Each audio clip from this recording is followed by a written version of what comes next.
आज की कहानी गहने। अचानक देवरानी सुजाता को देखकर माया के नजरें उसी पर टिक गईं। ये क्या, सुजाता ने सासू माँ के गहने पहन रखे हैं, वो भी देवर जी के सामने। तभी देवर मयंक सुजाता की तारीफ करता हुआ बोले, अरे वाह, ये गहने तुम पर कितने अच्छे लग रहे हैं, इससे तुम्हारा रूप और निखर आया है। सुनकर सुजाता शर्मा गई। उसे शर्माता देखकर मयंक भी मुस्कुरा दिया। तभी मयंक की आंखें माया से टकराईं। पता नहीं क्या सोचकर उसने अपनी नजरें नीचे कर ली। नजरें नीचे की तो की, तब माया ने अपने पति सुदेश की तरफ देखा। सुदेश ने उससे चुप रहने का इशारा किया। तब तक सासू माँ भी कमरे से बाहर आ गईं और माया से बोली, बहू पूजा की सब तैयारी हो गई? जी मम्मी जी, सारी तैयारी हो चुकी है, बस आप आकर पूजा करने बैठ जाइए। ये तो बहुत बढ़िया किया तुमने, तुम होती हो तो मुझे फिक्र नहीं होती, हर काम समय पर होता है।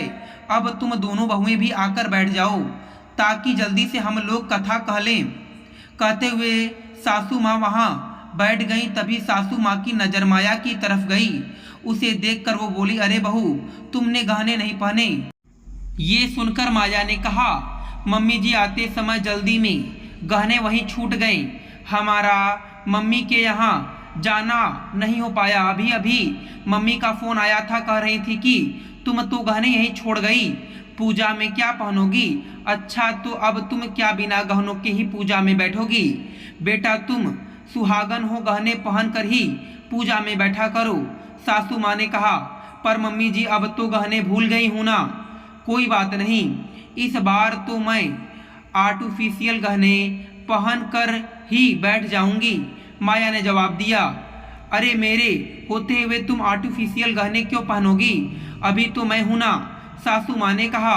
फिर वो अपनी छोटी बहू से बोली, छोटी बहू, बड़ी बहू नहीं लाई है, या तो तुम मेरे गहने बड़ी बहू को दे दो, नहीं तो अपने गहने दे दो ताकि वो गहने पहनकर पूजा में बैठ सके। मम्मी जी, मेरे गहने तो मैंने बैंक से निकलवाए ही नहीं, सुजाता ने कहा। तो सासू माँ हैरान होकर उसकी तरफ देखने लगी। पर तुम कल मयंक के साथ बैंक गई थी तो गहने निकलवाए नहीं? हाँ, पर इन्होंने कहा कि तुम तो रहने ही दो, मम्मी के गहने ही पहन लेना। अचानक सुजाता ने कहा तो सासू माँ और ज़्यादा हैरान हो गईं। उन्होंने उसी समय मयंक को बुलाया। मयंक, तुमने सुजाता के गहने बैंक से क्यों नहीं निकलवाए? तुम्हें पता था ना कि आज घर में पूजा है और घर की बहुएं पूजा में गहने पहन कर ही बैठती हैं। हाँ मम्मी, पता है, पर आप तो गहने पहनती ही नहीं हो और आपके गहने आप घर में ही रखती हो, तो भला सुजाता को गहने निकालने की क्या ज़रूरत थी? वो तो आपकी ही गहने पहन लेती। बेटा, ये तो मैं अपने गहने घर पर रखती हूँ, अगर मैं भी सुजाता को गहने नहीं देती, तुमने एक बार भी नहीं सोचा कि अगर मैं अपने गहने सुजाता को नहीं देती तो वो क्या पहनती? और फिर अब बड़ी बहू क्या पहनेगी? वो तो गहने लाना ही भूल गई या जानबूझकर छोड़ आई? मयंक ने कुटिल मुस्कान के साथ माया की तरफ देखकर कहा। ये देखकर सासू माँ गुस्से में बोली, मयंक, ये क्या बोल रहा है तू? सुदेश ने कहा, यही कि तुम लोग जानबूझकर गहने लेकर नहीं आए हो, गहने तो अपने मायके रख कर आई भाभी, ये कहकर कि हम तो किराए के घर में रहते हैं, गहने अपने पास रखना सुरक्षित नहीं। ये सोचकर कि अब तो सास के ही गहने हड़प लूंगी। मयंक सुदेश को बराबर जवाब देते हुए बोला, मयंक तमीज से बोल, गहने मेरे हैं, मैं फैसला करूंगी कि इन्हें कौन पहनेगा। सासू माँ ने कहा, मम्मी, इन पर हमारा भी तो हक है, आज नहीं तो कल ये गहने हमारे ही होंगे। सुजाता नहीं पहनेगी तो कौन पहनेगा इन्हें? वैसे भी हमारे साथ नहीं रहती हो, आपकी सेवा हम करते हैं तो इन पर हमारा ही हक है। मयंक बोला। सुनकर सासू माँ, सुदेश और माया तीनों हैरान रह गए। मयंक, कितना लालच भरा है तेरे मन में, अभी कोई बंटवारा नहीं हुआ और जो तू इन चीज़ों पर अपना हक जमाने लगा है, और ना ही मेरे बड़े बेटे बहू ने मेरा त्याग किया है। जो सब कुछ तेरे अकेले के नाम हो जाए, इन सब पर इन दोनों का भी हक है, तेरे अकेले का हक नहीं। और जो तू ऐसी बातें बोल रहा है।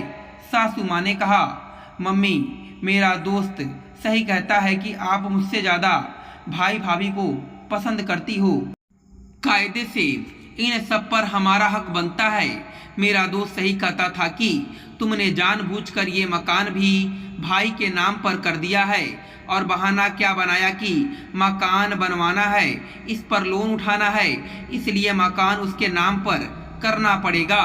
मयंक अपनी वाली आते हुए बोला, अरे मैं कौन सा कमाती थी, कमाता तो सुदेश ही था ना।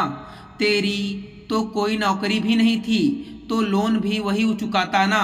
और कितनी बार कहा है तुझसे, अपने उस नालायक दोस्त रवि से दूर रहा कर, जो घर में आग लगाने का काम करता है। सासू माँ ने कहा। आखिर झगड़े को देखकर माया को वो दिन याद आ गया जब शादी के कुछ दिनों बाद सासू माँ ने उसे अपने गहने पहनने को दिए थे। उस दिन भी मयंक यूं ही बहस कर रहा था, भाभी ये गहने तो मम्मी के हैं, आपने इन्हें क्यों पहन लिया? आपके पास गहनों की कमी है क्या, जो मेरी मम्मी के गहनों पर भी नजर मार रही हो? देवर मयंक अपनी भाभी माया को सुनाते हुए बोला, पर देवर जी, ये गहने तो मुझे मम्मी जी ने ही दिए हैं पहनने के लिए। माया ने अपना पक्ष रखा, उन्होंने दिए हैं तो आपने रख लिए, इतनी नीयत खराब है आपकी। मयंक ने कहा। मयंक, कैसे बातें कर रहे हो तू अपनी भाभी से? मम्मी ने खुद से ये गहने दिए हैं, इसने जाकर मांगे नहीं थे उनसे। तू होता कौन है इस तरह से बोलने वाला? पति सुदेश ने माया के पक्ष में कहा। अरे वाह, भाभी के आते ही मुझसे पूछने लगे कि तू कौन होता है इस तरह से बोलने वाला? मेरी माँ के गहने हैं, एक बार नहीं 10 बार बोलूँगा। गहने पहनने का इतना ही शौक है तो खुद के गहने पहनो, और वो भी कम पड़ रही हैं तो अपने पति से बोलो। मयंक सुदेश के सामने आते हुए बोला। मयंक, बहू को मेरी अलमारी में से गहने निकाल कर नहीं लाई थी, मैंने ही उसे गहने पहनने को दिए थे। भाभी तुमसे बड़ी है, कम से कम तमीज से बोल। तब सासू माँ की बात सुनकर मयंक चुप रह गया, लेकिन आज समझ में आ रहा था कि मयंक के मन में कितना जहर भरा हुआ था। क्यों वो मम्मी जी की किसी भी सामान को हाथ लगाने नहीं देता था। अब जाकर समझ में आ रहा था कि उसके दोस्त उसे उसके ही परिवार के खिलाफ भड़काता था और वो दूसरों की बातों में आ जाता था। दरअसल सासू माँ ने सुदेश और माया की शादी के पहले ही मकान बनवाया था। उससे पहले वो लोग कच्चे मकान में रहते थे, इसलिए उन्होंने प्लाट सुदेश के नाम पर किया ताकि वो लोन उठा सके। लोन का भुगतान भी सुरेश को ही करना था। मयंक और सुदेश में सिर्फ 2 साल का फर्क था। मयंक भी अपनी पढ़ाई पूरी कर चुका था, पर उस समय वो कुछ काम नहीं करता था। वो तो दिन भर अपने दोस्त रवि के साथ घूमता फिरता रहता था। सुदेश और सासू माँ को रवि बिल्कुल पसंद नहीं था, क्योंकि कभी भी वो घर जोड़ने वाली बातें नहीं करता था, इसलिए वो हमेशा उसे रवि से दूर रहने के लिए कहते थे। पर मयंक था कि हमेशा उसके साथ ही घूमता रहता था।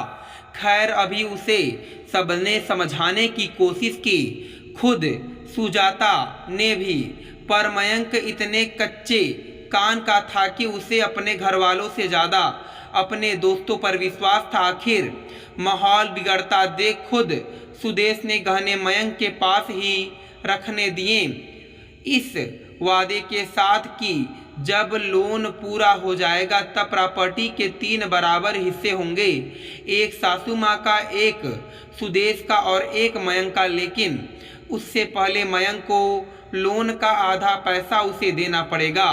आखिर गहनों से ज़्यादा मकान की कीमत थी, इसलिए मयंक को ये बात माननी पड़ी।